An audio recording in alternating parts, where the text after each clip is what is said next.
debout et qui sont très applaudis, des hélicos de l'armée sénégalaise qui viennent de passer sur nos têtes et qui ne sont pas tombés sur nos têtes, rassurez-vous.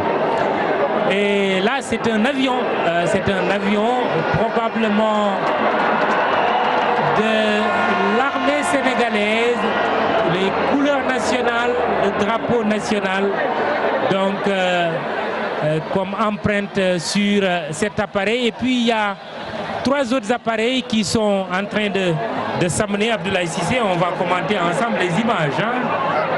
Voilà. C'est vrai que ça a l'air très bien harmonisé en tout cas. Il faut même dire que c'est un défilé aérien de l'armée sénégalaise, bien sûr, qui gratifie le public ici sur le tarmac et sur cette enceinte de l'aéroport international Blaise Diagne. C'était un défilé aérien. Je crois que c'était comme ça que c'était prévu d'ailleurs dans le programme. Je pense qu'on est peut-être plus dans le temps, mais en tout cas dans le déroulé, c'est comme ça que c'était prévu. C'est comme ça que c'était prévu, en tout cas, que l'armée gratifie ce public-là, de ce spectacle-là, ce défilé aérien. Je pense qu'en tout, on a eu quand même une dizaine d'appareils qui ont survolé l'aéroport international de Blaise Diagne, avec 2 appareils, bien sûr, aux couleurs nationales qui sont passés. Je pense que ce n'est pas encore le clou du spectacle, bien sûr, parce qu'on attend quand même. Je ne sais pas si on apercevra d'ici le touch and go de ces 2 avions de Air Sénégal International, de Air Sénégal, mais ce serait bien qu'on puisse apercevoir ce touch and go, puisque au loin, on peut apercevoir ce qui semble être la piste de décollage. Chérif Dia nous précise que tout à l'heure, c'était l'avion présidentiel. Voilà, c'était pas l'avion d'Air Sénégal SA. On nous avait parlé de 2 appareils d'Air Sénégal SA qui devraient faire un touch and go. Peut-être qu'ils vont arriver. Donc c'est l'avion présidentiel qu'on avait vu tout à l'heure. Et c'est quand même fort de symbole que l'avion présidentiel puisse ouvrir le ciel, comme on peut dire, puisse ouvrir le ciel ici à l'aéroport international Blaise Diagne. On attendra bien sûr ce touch and go de ces 2 avions de Air Sénégal, pavillon sénégalais bien sûr, pour toucher le sol et redécoller, repartir, et puis ouvrir la voie à cet atterrissage tant attendu et ces premiers passagers. Mamoudou, je ne sais pas qui sont ces passagers qui vont arriver en premier, mais en tout cas, ils se souviendront encore très longtemps de ce voyage-là. Absolument, absolument, mais c'est historique. Ben, les avions encore, c'est historique, Abdoulaye Cissé. Ils vont être en réalité ceux qui auront véritablement inauguré l'aéroport international Blaise Diagne de Diass. Franchement, je les envie. J'allais le dire, bon, vous l'avez dit. C'est vrai qu'en général, les vols, faire un vol inaugural, ça a toujours quelque chose de très émouvant. Mais surtout le faire ici, dans ce nouvel aéroport, c'est déjà magnifique. Honnêtement, en faire partie aurait été quelque chose de très beau. Mais on attendra ces passagers-là. J'espère juste qu'ils sentiront l'émotion. Peut-être d'ailleurs que ce serait marrant d'avoir parmi ces passagers-là qui ne savent même pas encore qu'ils vont atterrir, qui vont être les premiers passagers à atterrir dans ce nouvel aéroport. Absolument. Vient de Praia. C'est un vol qui vient de Praia. Absolument. Et d'ailleurs, c'est une petite anecdote. Il y a un ami qui a voyagé. En partant, il a décollé de l'aéroport Léopold Sédar Senghor, mais au retour, il va atterrir à AIBD. Et il me disait, mais au retour, on a mis sur sa réservation aéroport Dakar. Lequel des aéroports est-ce Léopold Sédar Senghor ou AIBD? Parce qu'il faut rappeler aussi, Madame le ministre Maïmouna Ndoye Seck l'a dit l'autre jour en rencontrant la presse, dans les documents officiels, AIBD est considéré comme faisant partie de Dakar. Jusqu'à peut-être qu'on le change un jour, parce qu'on l'a dit et on l'a répété, du point de vue territorial, AIBD appartient à la région de Thiès. Donc ça, c'est la petite histoire. Et ce qu'il faut également ajouter à Blaise Cissé, on s'est beaucoup focalisé sur les premiers avions qui vont atterrir. On a parlé de Transair, on a parlé d'Air Ivoire. Mais l'autre enjeu, et on l'attend ce soir, où est-ce que vont atterrir Air France, où est-ce que Corsair, les deux premiers la rame. Tout à fait. Ça aussi, c'est une question importante. Je pense qu'on devrait avoir la réponse ce soir parce qu'il y a eu beaucoup de bruit autour d'Air France. Est-ce que Air France va venir aujourd'hui à cause de toute cette histoire d'assistance au sol, SHS qui assistait Air France et d'autres compagnies comme Emirates, ne fait pas partie pour le moment de la société de handling qui est 2AS. Est-ce que Air France va atterrir ce soir à Dakar? Ça, ce sont des questions également que l'on se pose ici.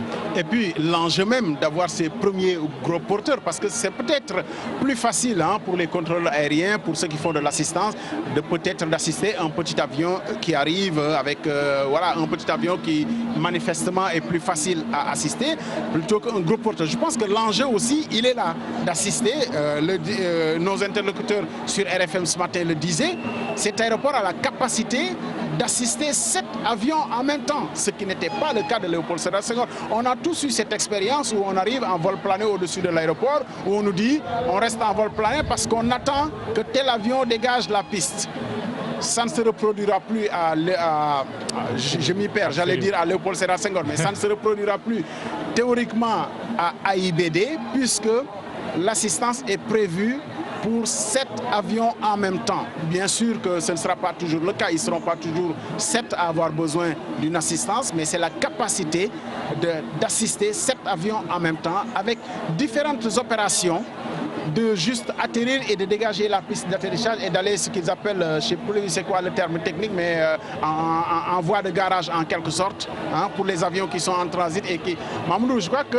Alors, je ne sais pas si... Parce que c'est quand même au ras du sol. C'est un hélicoptère. C'est un hélicoptère, mais qui est très très proche du sol. Je ne sais pas s'il va se poser ou pas. Oui, l'hélicoptère que nous allons découvrir ensemble sur ces images. Un autre au-dessus. Et ça ressemble à un hélicoptère militaire. Oui, celui qui est au-dessus, c'est un hélicoptère. Mamoudou, il y en a un qui va se poser. Apparemment, il va se poser. Oui, parachute. Oui, quand même. C'est un parachute, je crois, Ablaye, ou bien... Non. Apparemment, il va se poser. Il va se poser. Il est très très proche de la piste. Et voilà, un parachute. Voilà des parachutes. Voilà. Des parachutistes pour être plus précis. Ceux qui maîtrisent le langage militaire nous ont déjà rectifié. On va dire que ce sont des manœuvres militaires de soldats qui descendent. Voilà, des soldats sénégalais. Qui descendent et qui sont applaudis. Et qui sont accueillis aussi par des... Comment on dit dans le langage militaire? Des collègues.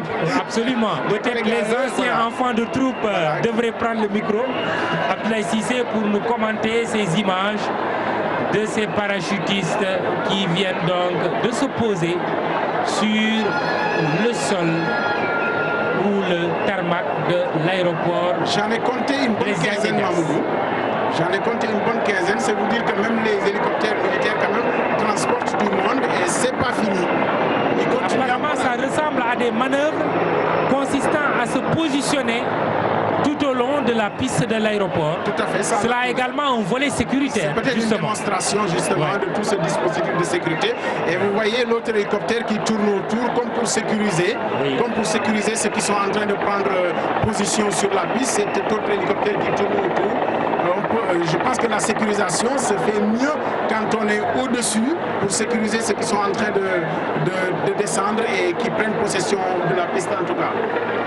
waaw kon mbokk yi ñun ñoo ko gisandoo hélicoptère bii nga xamante ni dafa wàccee ay parachutiste fii nii ci aéroport international Blaise Diagne de Diass mi ngi demaat mi ngi yëgaat Ablaye Cissé. wàcc hélicoptère bi indi na militaires yi nga xam ne ñoom la fi wàccee Mamadou li nag dafa mel ni que manœuvre la pour wane ni xëy na opérationnel na ci dispositif de sécurité ci intervention. waaw ndax hélicoptère bi dafa ñëw ba tiim fi nga xam ne fa la leen war a wàccee.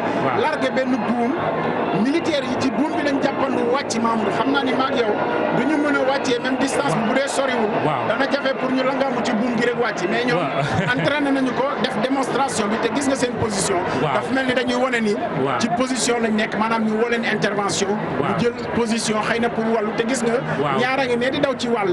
dafa mel ni genre bu amee genre kenn ñaanu ko yàlla genre prise d'otage. tout à fait parce que boo gisee seen position ñu yore sax ay ngannaay ay tenues yoo xamante ni macha allah ñenn ñi taxaw yore seen i ngànnaay ñeneen ñi di daw dafa mel ni daal simulation prise d'otage la ñuy def nii en tout cas nuroo na ko parce que ci programme bi joxuñu ay këyit yu koy firndeel mais ci suñu xel bu gàtt moom lay nuroo ni te gis nga ko am na hélicoptère boo xam ne hélicoptère bi doon wàccee soldats yi bi muy wàccee am na beneen hélicoptère boo xam ne mu ngi doon wër tout autour mel ni ki moom mooy sécuriser opération bi nga xam ne moom la ñuy def ndax xam nga bu nekkee ci kaw moom mooy gën a mën a gis lii xew autour yëpp loolu defe naa ne ci dispositif bi la war a bokk te gis nga ko am na soldats yu demoon fu sori gis nga leen ñu ngi ne di yonu benn kees mu mel ni kii xëy na lu ñu demoon jëli la ñii di leen protéger en tout cas lii manœuvre militaire la Mamadou ci lu wér mooy manœuvre la pour wane ni opérationnel nañ ci standard yi nga xam ne moo am standard internationaux yi nga xam ne moo am ci aéroport yu mag yëpp defe naa ni gàcce ngaalaama kon suñu armée bi moom dañ leen a mës a bàkkee fu ne nag waaw sécurité bi am na solo Abdoulaye Cissé boo xamante ni ñu ngi koy gis fii ci aéroport international Blaise Diagne sànq ñu ngi doon wax ci sécurité bi Abdoulaye Cissé wax nañu brigade gendarmerie bi fi nekk wax nañu brigade sapeur pompier caserne sapeur pompier bi fi nekk wax nañu aussi ay privé xam nga sécurité biir aéroport surtout ñi nga xamante ni dañuy fouiller ak yu mel noonu boo xoolee sax aéroport yu moderne yi du ay policiers ñoo ko def keroog am na benn autorité defe naa ministre bi moo ko doon expliquer li ñu seetlu mooy former ay policiers ci warlu contrôle ci biir aéroport policiers yooyu ñu war leen affecté day nekk pertement parce que da nga war a former waat ak ñeneen finalement li ñuy def mooy engagé ay privé ay sociétés privées yi nga xamante ni nag seen xel dañu xarañ lool ci wàllu sécurité aéroportuaire donc loolu aussi foog naa lu am solo la Abdoulaye Cissé. te Mamadou gis nga agent de sécurité sax dañ leen di former sax ci li ñuy tuddee profilage ci wàllu militaire maanaam xam nga ñoom ñooy njëkk a nekk le premier contact c'est vrai que jël ay militaires wala ay policiers utiliser leen pour ay fouilles ak yooyu pertement la wax dëgg fa yàlla ndax mën nañ leen a soxla feneen mais terewul nag Mamadou foo gisee agence de sécurité yi ak seeni agent la police wala la gendarmerie est toujours à disposition pour venir en aide en cas de nécessité bàyyiwuñ leen rek ñoom ñuy def sécurité ñoom dañ leen teg pour ñuy xool di saytu ak def ay tâches xëy na sax ay tâches administratives la léeg-léeg pour fouiller jàllale la sas de sécurité ak toog di xool laser bi fi ñu jàllale ci bagage yi noonu mais terewul bu ñu gisee lu ñu xamul ñoom xam nañu dispositif bi nga xam moom la ñu mettre en place pour alerter police bi jël le relais gis nga loolu aéroport yu mag yëpp ni nga ko waxee noonu la yi ñu gën a xam ci France wax dëgg fa yàlla ci sas de sécurité yëpp du ay policiers ay agents de sécurité la donte nag ay agents de sécurité yoo xam ne dañ leen di former réellement ci li nga xam ne nii moom la ñu soxla pour jànkonteeg ak ñi nga xam ne nii ñooy way tukki yi ak xeetu ñaawteef yi nga xam ne moo am ci àdduna bi yëpp mën koo xàmmee ndax bu nit ñëwee sax dugal saagam ak bënd xam bu bon boobu dugal ko ci walisam yow boo xoolee ci laser bi boo ko xàmmewul war nga ci mën a am njort bu ñaaw ba tax loolu mooy tax léeg-léeg laser bi sax léeg-léeg danañu gis loo xam ne nii dañ ci am njort ñu ubbi loola sa valise defe naa ne yooyu yëpp c'est important te tey jii am nañu dispositif. gis nga suñu caméraman yi nekk fële xaw a jege tuuti piste bi. Loolu aussi lu am solo pour ngeen bañ a darte dara maanaam ci événement bi mais Abdoulaye Cissé est-ce que tey gi camp militaire nag waruñ ko def ci zone bi xam nga jamono day dox. boo xoolee camp militaire yi ci bëri dañ koy def ci ville yi Ndakaaru camp militaire yi bëri nañ fa te boo xoolee am na si yoo xamante ne dañu jege aéroport Léopold Sédar Senghor loolu lu ko waral kaaraange la waaye jamono changé na tey jii ñu ngi wax AIBD certes am na fi ay brigade gendarmerie am na caserne sapeur pompier police moom mooy dépositaire sécurité réew waaye l'armée bi itam am na ci wàll surtout ci yenn intervention yu délicate comme niñ ko waxee ñaanuñ ko yàlla waaye comme niñ koy waxee gouverner c'est prévoir am nag sax ku ne il faut prévoir avant de gouverner ndax tey gi waruñu am camp militaire ci côté yi. Mamadou xam nga sax gis nga histoire aviation civile moo lié wu histoire aviation civile dafa lié ak caserne militaire ndax aviation civile kañ lañu ko sos maanaam règle yi nga xam ne moo sos aviation civile 1944 le 7 décembre ba su tey le 7 décembre 1944 la ñu sos code convention aviation civile lu tax ñu sasoon ko dañu gisoon ni dañoo nekkoon ci période guerre mondiale nekkoon ci gis ni aviation bi nga xam ne mooy moyen de transport aérien daanaka moo gënoon a def njombe ci àdduna bi ci guerre boobu nit ñi daje àdduna bi yëpp daje ne vraiment dañu bëgg léegi aviation au lieu que mu nekk au service des causes militaires mu nekk au service des civils noonu la ñu sosee le code de l'aviation civile le 7 décembre 1944 kon 7 décembre tey bii sax au-delà de symbolique bi ne dañuy inauguré dafa am lu tax ñu tànn 7 décembre bi dafa am lu ñuy mandargaal dëggantaan loolu moo gën a tax donc gis nga relation boobu am ci aviation civile ak militaire firnde na lu tax presque fu aéroport am rek camp militaire jege na ko parce que ci cosaan noonu lañ ko tabaxee woon. Deuxièmement Mamadou aéroport Léopold Sédar Senghor 800 hectares rek la ah fii 4000 hectares la fii kay fii lu ñu neex def fi xanaa 4000 hectares kay boo ko amee gis nga yow bayal bi fii ni mu yaatoo fii moom dara tëwu leen fi gis nga sax ci projet yi AIBD SA wax nañ ko ci sa émission bi nga xam ne seqoon nañ ko ak ñoom wax nañ ni aéroport bi nañ ko livrer infrastructure yi nga xamante ne nii moom la ñu def pour aéroport bi opérationnel dañ koy livrer mais terewul dañuy continuer am nay pavillon yoo xam ne ñu ngi koy xaar pareegul soxlawuñu ko tey pour aéroport bi opérationnel mais comme 4000 hectares la ñu am membre 4000 hectares moom dara jombuñu. waaw bayal baa ngi ne gàññi te dara jombuñu gis ni lii de avion la. avion bi xaw ma fan la jógee xëy na ci image yu suñu naatangoo waa RTS parce que comme ni ngeen ko xamee yenn zone yi ñun mënuñ fa egg si maanaam RTS moo am exclusivité image yooyu mais yéen a ngi gis benn image boo xamante ni avion la wala yii nii image yu lan la image yu TFM la waaw maa ngi jéggalu auprès de nos caméramans image bi ñoom ñoo ko jël ah avion bi xëy na peut-être Chérif Dia Sénégal waa Air Sénégal SA loolu la ma Chérif Dia wax loolu lañ doon wax sànq touch and go bi nga xamante ni Air Sénégal SA war na ko def ñu ne ñaari avion yu bees yoo xamante ni ñëw nañu waaye activité wu nag compagnie bi démarré. Mamadou ñun ñu commenter sax gars yi gis nga soo wëlbatikoo nii gis nga citerne yi. ñu ngi def manœuvre ñoom tam di arroser. absolument arrosage bi. waaw juste à l'angle la avion bi nekk. absolument waaw avion maa ngi koy seen moom la suñu gars yi. suñu caméraman yaa ngi ne le. waaw may joxoñal gars yi ñoom it ñooy filmer nii kon. absolument équipe bi ñooy filmer nii gis nga manœuvre bi. waaw réservoir intervention bi la. dafay mel ni sax lii du pompier mais protection civile la gën a niru. ndax xam nga dañoo bokk liggéey. mais mu wute lool protection civile. defe naa ne ñoom ñoo nekk nii di def manœuvre bi te loolu aussi lu am importance tey foog ñu wone fi li nga xam ne yëpp sotti na te nekk ci aéroport bi. je pense que lii aussi c'est important. pour que avion sax bu nekkee ci jafe-jafe. ñu mën koo wàllu nii tamit defe naa ne lu baax la ñu wone ni avion bi yegsi na te bu soxla woon wàllu bu soxla woon bu ñëwee maanaam am fu doon tàkk wala dara sax. nii la ñu koy defee dafa mel ni simulation boobu la ñuy def. voilà sànq gis nañu parachutistes yi léegi après ñu gis sapeur pompier yi ñëw ak seen i ndox. voilà compagnie baa ngi nii Air Sénégal SA donc moo nekk léegi ci piste bi. waaw avion moom bu wàccee il faut mu décoller. waaw kii moom foog mu dem. waaw il faut mu dem bii la ñu doon wax donc day ñëw laal.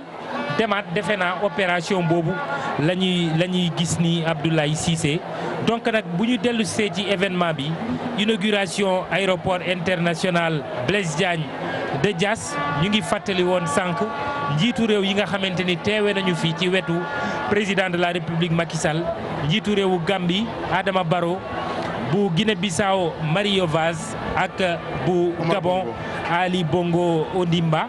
wax nañu itam am na yeneen délégation ay chef de gouvernement yoo xamante ni aussi délégation ministérielle yu baawoo ko yeneen réew aussi war nañu fekkee événement bi di événement boo xamante ni événement bu mag la événement historique la ndaxte du tous les jours ngay tabax aéroport rawatina aéroport bu yànjee nii bu màggee nii.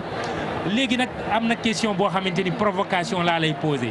aéroport Léopold Sédar Senghor ñu tuddee woon ko président Senghor nekk père fondateur moom ak ñoom Mamadou Dia ak ñeneen te boo seetloo le plus souvent même boo demee ci réewu occidentaux yi di nga gis aéroport bu mag boo xamante ni dañ koy tuddee président de la république rawatina président de la république bu njëkk tey gi ñu war a tëj entre guillemets ndaxte Léopold Sédar Senghor dootul def vol commercial. vol militaire la ñu wax moom lañ koy def beneen pàcc bi xëy nañu affecté ko pour yeneen activité mais léegi kañ la ñuy amaat aéroport buy tudd Léopold Sédar Senghor.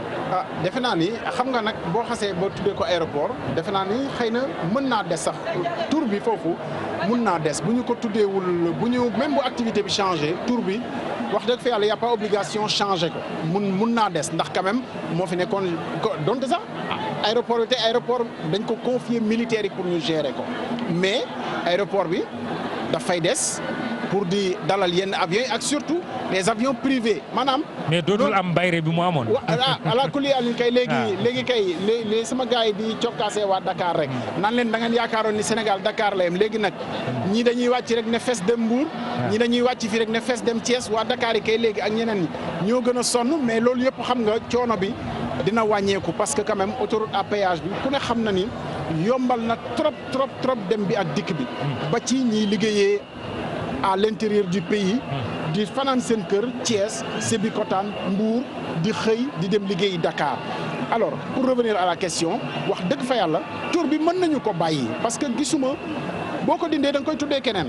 wax dëgg fa yàlla Léopold Sédar Senghor yeeyoo na ko pour ñu bañ koo mën a changer xanaa kay sa laaj bi li xam naa fi ngay cokkaasee ba léegi dafa jëm ci rek waa Ablaye Wade moom kañ lañ koy tuddee aéroport am waaye nag xam nga dund gu jeexul moom lu ne xaj na ci te defe naa ni xëy na mën nañ koo tuddee leneen lu weesu sax am na yeneen bërëb sax yoo xamante ni mën nañ ko tuddee ku nekk exactement am na ay stade dañ koy tabax ñu fàttali ay autoroute ñu ngi koy tabax SICAD bi centre international de conférence Abdou Diouf Macky Sall la am yéene tuddee ko Abdou Diouf voilà loolu am na ci sañ-sañ